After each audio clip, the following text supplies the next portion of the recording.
Every great villain needed a mastermind, and for Mumra, that role belonged to Vultureman. Half scientist, half coward, and fully obsessed with destruction. Vultureman is one of the most underrated villains in the Thundercats' history. Today, we're diving deep into his complete story across from cartoons, the toy line, comics, and to uncover why this bird-brain genius left such a lasting impression.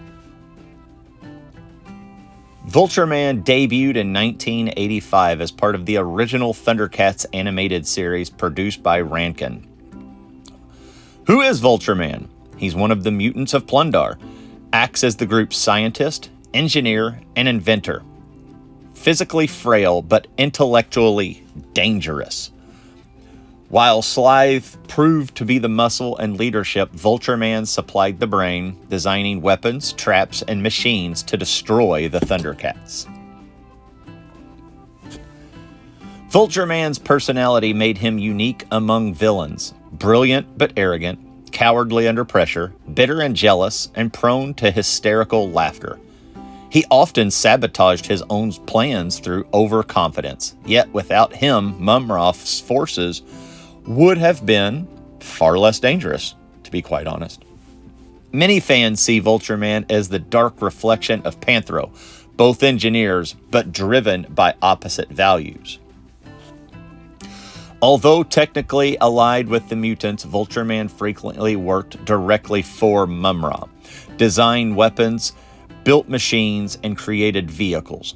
Now, the three of them were forever seen and tied together in the cartoon because they were the main core. There were always spin-offs of other villainry or people doing bad things that happened, but the three amigos, as I'm going to call them, plus Mumra, were in everything that you possibly could have.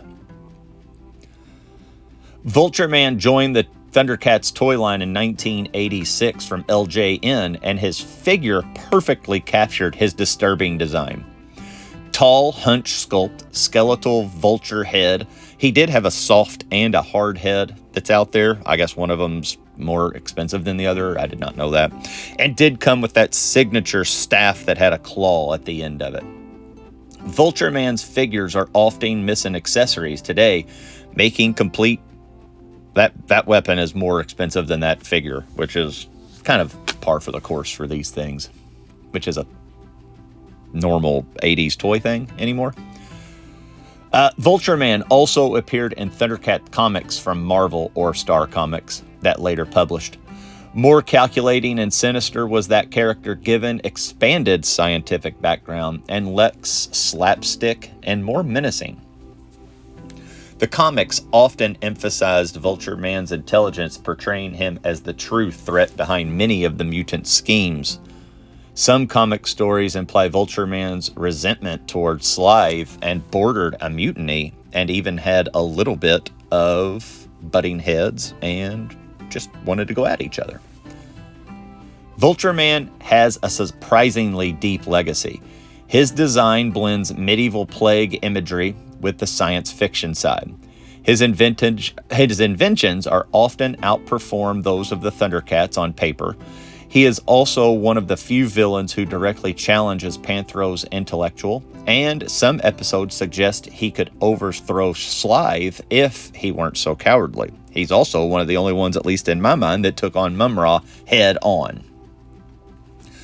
Vultureman represents a different kind of villain, one powered by intellect rather than strength, which is something you don't see from birds, to be quite honest. If you look into this, birds are typically dumb in comics and other forms, cartoons, and everything else.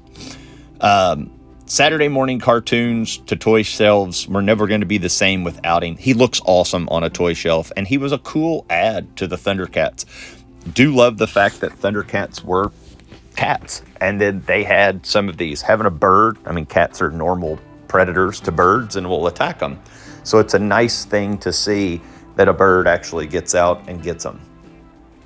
Now, a little bit of the childhood for me for Vultureman. Vultureman, to me, I never had him as a child. I had Slythe, and I had Mumra, And I had, like I said, Ratar, or I can't remember the rat's name, but I had several of the bad guys. Never had Vultureman. I don't know if it's because I couldn't find him. I don't know if I was just not into him or anything of that nature. I just never had it. Monkeyan had. Slythe had a couple Slythes actually, because they were army builders. Army built even back in the day and didn't even realize it. Now, the one thing that they do have kind of cooking out these days is these Super 7 toys. Super 7 has done an amazing toy business and getting these cartoon accurate toys and a lot of characters that we never saw. So my first Vultureman was from Super 7. As good as they were, the price point on the Super 7 is really starting to just hit the wallet, and I've abandoned the line mostly for this. So I have a question for everybody as we watch Vultureman fight Mumra here towards the end of the video. Are you all in on Thundercat toys? Because several years ago, Thundercats were the most popular, if not the popular, thing to collect. Thundercat lore, the logo was all over the place. It was above Transformers, at least in my opinion. Now, not in stores, but collecting wise, t-shirt wise, there's more Thundercat logos that were walking around back in the day than were today. G.I. Joe's never been as popular to like wear or anything like that. But man, oh man, did they sure put that out. And then it all of a sudden just went away. And I'm not sure. Wasn't the new cartoon, wasn't anything like that. I'm just curious to know why it was such a big ordeal. Also, the other thing I've got before we end the video is live action movie.